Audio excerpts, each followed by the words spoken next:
So what I would like to talk about in this video is the financial crisis of 2007-2008, also known as the banking crash or the credit crunch. The impetus for this video was a clash on Twitter, whereby people kept coming at me, insisting the crisis was entirely the fault of the central banks, and if not that, then the governments. This is because some people have read a book or two by clever economists, some with foreign accents, who argue against central banks. Thus, in their minds, suddenly everything is a problem caused by central banks. It's a sort of reverse of the maxim whereby if your only tool is a hammer, suddenly every problem looks like a nail. Many would look to the United States Department of Housing and Urban Development, known under the acronym HUD, HUD, under President Clinton, which began loosening the requirements for housing loans and sought to get banks to provide loans to borrowers at the bottom of the economic spectrum. After all, why should the poor not be able to buy houses? Such was the thinking. So clearly the government was involved from the outset. Hence some blame the government. Personally, I believe the government's interventions regarding HUD and the so-called Community Reinvestment Act, another glorious piece of US bureaucracy, played some role. But the part regarding the US government being at the root of this is in fact disputed. Now some people, driven entirely by doctrine, will simply insist, no, it was so, because this fits their narrative. It was the government. It was HUD. And then they'll start quoting Hayek, or some other economist bore of the Austrian school. And then there's the jargon, the rhetoric, the doctrine, the ideology. Man, you're almost impossible to talk to. You're so full of rhetoric that it's impossible to listen to you. I would be more than happy to listen to you. Yeah, really? I was devoid of rhetoric. And I don't really think I am a rhetorician. Just so you know that. And it's very hard to listen to you. I mean, it's very hard to attend to you because you rattle on with your ideological speech. It's not ideological. It's I feel for Professor Peterson. I really do. I am familiar with this overload of jargon. Talking to people who are brimming over with jargon. Take it from an old dog such as myself, people who tend to speak in lots of jargon tend to be driven by doctrine. Moreover, they are usually the last people to realize it. Because they are not being integrated into society. We are not looking for... But now, finally, let's get on with it, shall we? So let's try to stay away from all the economic verbiage and get back to these loans which went so wrong. The loans in question were regarded as subprime loans. One very quickly began to speak of the subprime market. It makes sense as it described the mortgages given to borrowers who were clearly not regarded as prime customers. In short, the risk of lending to these poor people was clearly seen as being higher. So they were subprime, below optimal mortgages. If you want, they were more risky loans for the lenders to hand out. I hope that makes sense. But here's an interesting consideration. One of the strongly contributing factor to the whole financial meltdown which was to ensue was the creation of a financial instrument, the mortgage-backed security, or MBS, or collateralized debt obligation, or CDO, whichever version of jargon you prefer, dear viewers. It's a sort of zombie bond, if you like. Except the purchaser is actually acquiring the mortgage risk, this being bundled tranches of mortgages which form a pool to back these bonds. You see, the traditional role of banking is the bank issues bonds to investors at a low interest rate, and issues loans to customers at a high interest rate. The difference in interest rates is the bank's profit. But now the banks began, with a little help from the financial whiz-kids in the investment banks on Wall Street, to bundle their mortgages into securities which they then passed on to the markets. Meanwhile, these mortgage-backed securities were given high credit ratings by the very companies which were charged with ascertaining the riskiness of investments. But the ratings agencies were being paid by the banks. A clear conflict of interest arose. The banks, the creators of these products, were the paying customers of the ratings agencies, not the eventual buyers of these products. So it was in the interest of the ratings agencies to keep their customers happy and grant these mortgage-backed securities good ratings, despite their being tied to subprime mortgages. Now, if subprime mortgages are supposed to be higher risk, then any clever financial instruments one fashions from them should be higher risk too, should they not? But the ratings agencies instead gave these things good ratings, indicating that these were relatively safe investments. But now think of it.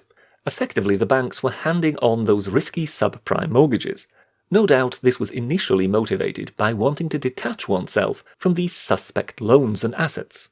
They were washing their hands of them. So, dear ideologues, how exactly was it that the government encouragement or requirement for the granting of subprime loans would have poisoned the entire financial sector? How could the banks have been brought low by government intervention if they were passing on the risk to others with too tricky-by-half financial instruments? That is where we have to look to the banks themselves. Banks need to keep financial reserves, and there are rules, international banking rules, regarding those reserves. So the rules say that for mortgages, banks need to keep 4% of their commitments in reserves. So for every 100 million they have granted in mortgages to customers, they need to maintain 4 million in reserves. But, and this is important, for investments into securities which are deemed very safe by the ratings agencies, so investments such as bonds with AAA or AA ratings, they only need to maintain 1.6% reserves. So with the same 4 million reserves, they could invest into 250 million worth of bonds. Now, do you remember how the ratings agencies had been giving these mortgage-backed securities good ratings? So it was now possible to sell your mortgages and buy 2.5 times the amount in securities which were based on mortgages. So your exposure to risk, with or without subprime mortgages, just multiplied by 2.5. Of course, plenty of the banks decided to do just that. They securitized their mortgages, sold them off, and then purchased oodles of mortgage-backed securities, while keeping the same reserves. So they reinvested into the very risk they had gone out of their way to pass on to others. Geniuses to a man, I guess you can tell. This is the equivalent of the card sharp at the poker table dealing himself useless cards while cheating, in order to ensure that he ends up with a losing hand. It was out-and-out incompetence. The banks were using their reserves to back up investment tools they themselves had created but did not understand. Because if they had understood them, they would have known that these were things they had created in order to fob off the bad risks of subprime mortgages onto someone else. The banks began to buy their own snake oil. But step back and look at it a moment. The banks were regarding the banking rules merely as regulations which were preventing them from gaining more profit. Not for one moment did they consider these rules to be guidelines for safe banking practices. And so they used this workaround to allow for greater investments and thus greater profits, and of course greater bonuses for their executives, at the cost of much greater overall risk to their companies. The greed of their bosses was beginning to expose the banks to ever greater risks. Once the veil dropped and everyone became aware of the fragility of mortgage-backed securities as an investment, the banks were looking at some of their supposedly safe investments into which they had poured so much money being next to worthless. And what happens to a bank which has placed fortunes into securities which are hurtling towards being worth zero? Or more interestingly in this case, a bank that doesn't know what its investments are worth anymore. But let's not stop there. Because if this whole thing was caused by the United States Department of Housing and Urban Development, then please someone tell me how come we had a financial crisis in the banking sectors of places such as Ireland, Iceland and the United Kingdom. Have you ever heard of UBS? Union de Banque Suisse. It's the largest banking corporation in Switzerland, one of the largest banks in the world. We've all heard of Swiss banks, right? Known as a model of discretion, financial prudence and solidity. Also known for having rather dodgy business connections in the 1940s. Well, UBS needed to be bailed out by the Swiss state. Folks, it happened almost everywhere. The global financial system poisoned itself with these mortgage-backed securities. It was like a version of Pass the Parcel. Nobody knew which of these bundles of mortgages were actually worth anything, because one could not tell which of them contained bad debt, and plenty of them did. And once everything turned sour, no bank knew whether it had all the bad debt or the other bank next door. In turn, none of the banks wanted to extend credit to each other. This was what caused the eventual seizing up of the entire financial network. But back to these loans. Always keep in mind that between 2004 and 2006, US interest rates rose from 1% to over 5%. Now, what do you think was the effect of that on the housing market and the ability of those hard-up subprime borrowers to keep up payment of their monthly mortgage bills? Once they couldn't pay, repossessions went through the roof. A huge glut of properties in poor neighbourhoods flooded onto the market and, well, those subprime mortgage bundles suddenly did not look like such a good investment anymore. So this was poisoning the blood supply of the banking system. But was that all? No. This is, you will have to forgive me, where I will get somewhat more anecdotal to demonstrate the malaise. The event which heralded the financial crisis here in the UK was the collapse of the bank known as Northern Rock.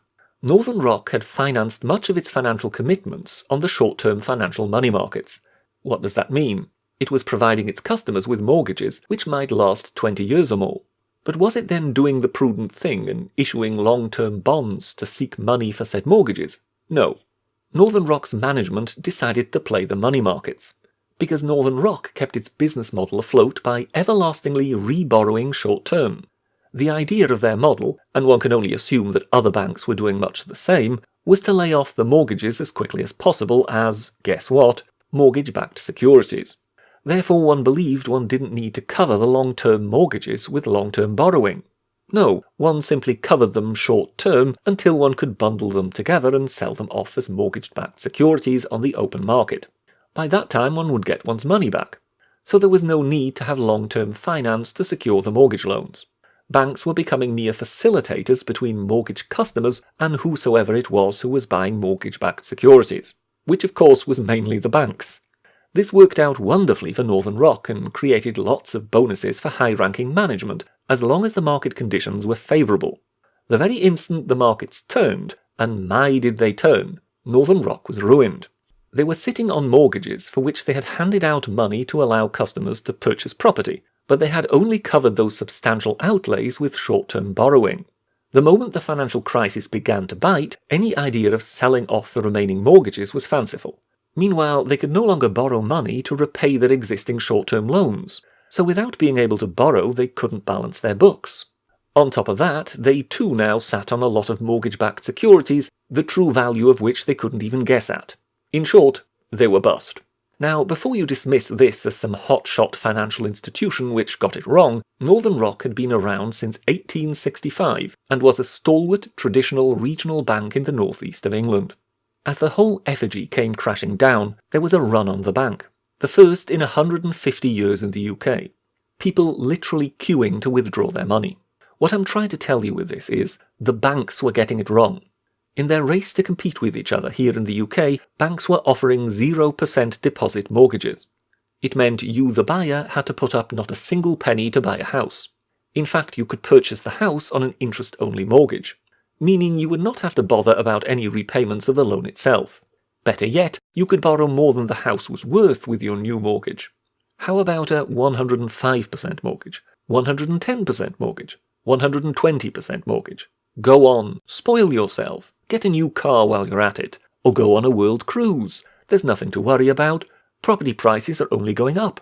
The debt will take care of itself as the value of your property grows. And it's not as if anyone has ever heard of prices going down as well as up. It was a classic bubble, but one pursued and fed by an industry which was supposed to be prudent and competent, the banking business. Competency, however, had been continuously hollowed out within the bank's staff for something like 15 to 20 years by that time. There were no old-fashioned bankers of the type of Captain Mannering as portrayed in the series Dad's Army in the banking system anymore, who would know the local area their branch served, who would know the customers, who would ascertain, by expertise and experience, whether a client should get a loan or not. Most of the mortgage decisions by now were being made by central computing systems on a basis of questionnaires and postcodes, or zip codes as the colonials call them for some unfathomable reason. But while this frenzy of selling mortgages was going on, based on computer questionnaires, how much attention was being paid to the quality of the borrowers? Was one really making sure these people could service their debt? After all, it wasn't as if one intended to keep these mortgages on one's books. Soon enough, they would be someone else's problem.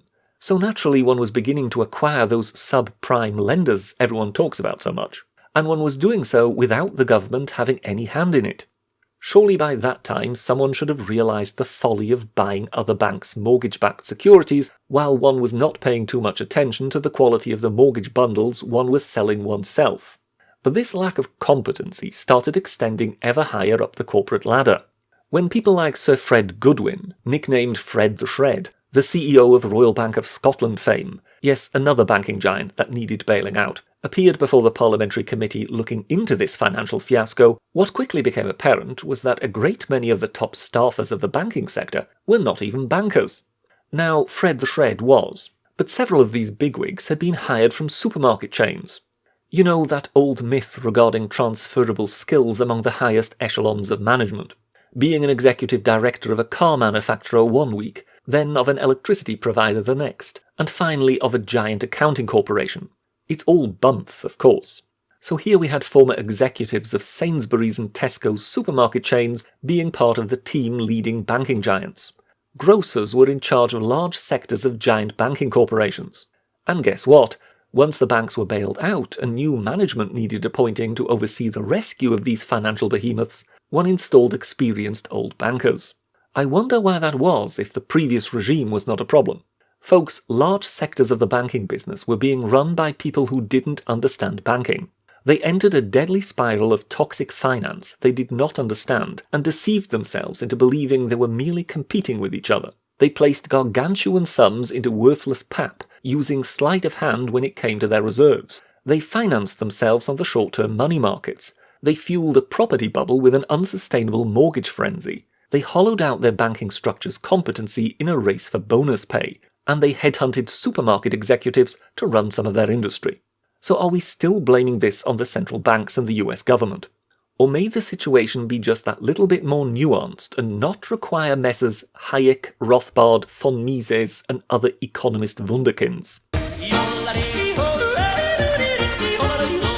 Is this perhaps not something that needs to be explained to the high nines by adherents to the Chicago School of Economics? It doesn't always concern that which you have read about in a book, my quarrelsome friends on Twitter. The financial crisis was one of the most glorious monuments to incompetence of all times.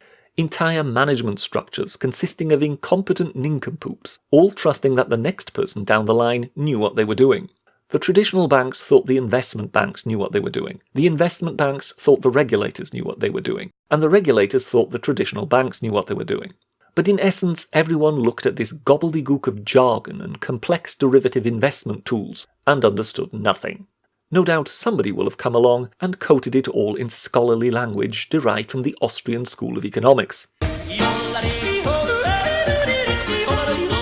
I can imagine business meetings taking place where they all spouted jargon by the bucket load in order to convince each other that they all belonged to the same knowing, highly remunerated tribe. I'm sure their high-priced, leather-bound filofaxes will have been equipped with all the latest accoutrements, but in the end, none of them understood what they were talking about. For had they done so, however would they have managed to screw things up this exquisitely? So was it the Fed? Was it the US government? Was it this? Was it that? Well, an avalanche begins with a snowball, which soon enough sets in motion a torrent of snow which overwhelms everything. Most likely the US banks set the snowball in motion. Whether this was because they were encouraged, even required, to enter the subprime market by the authorities is subject to debate. But their creation of these toxic financial instruments clearly was a big factor. Still, this would most likely not have brought down the whole structure. But then you add the myriad of incompetent business models and idiotic strategies banks were pursuing all over the place. In their race for profits, their executives had forgotten that, most of all, banks needed to be secure. Banking practices were no longer safe. They would no longer withstand a shock, and the shock would soon enough arrive. The weakened system fell in on itself and needed to be saved by governments. The banks are necessary to the world economy. You crash the banks, you crash the world economy. So if the banks managed to poison themselves in the way they did, well then let the bailouts begin. This wasn't a case of too big to fail, as some people claim. It was not a question of the size of these banks, but a matter of their being of critical importance to the entire network of savings, loans, accounts and payment facilities. You close the banks and tomorrow nobody can pay anything anymore. Some politicians, even some trained in economics, blamed this all on casino banking, on the high-risk investment bankers, the hedge funds, the trading desks. Again, it was nonsense. Nobody had forced the traditional banks into the frenzy of mortgage lending in which they had indulged. Nobody made them set their reserves against biblical quantities of these catastrophic investment tools, and nobody had made them set about this bonfire of incompetence which was their latter-day record. It was not the wolves of Wall Street. It was your standard run-of-the-mill high street bank which did it. Now you can do what they did and baffle yourself with jargon and quote things at each other. Or you can simply lean back, have a sip of tea, and marvel at the sheer stupendousness of the stupidity of those who were in charge of the banks at the time. But don't feel too sorry for them. Most of them are comfortably retired millionaires. That is all from the Sabapals for now. Thank you very much, and goodbye.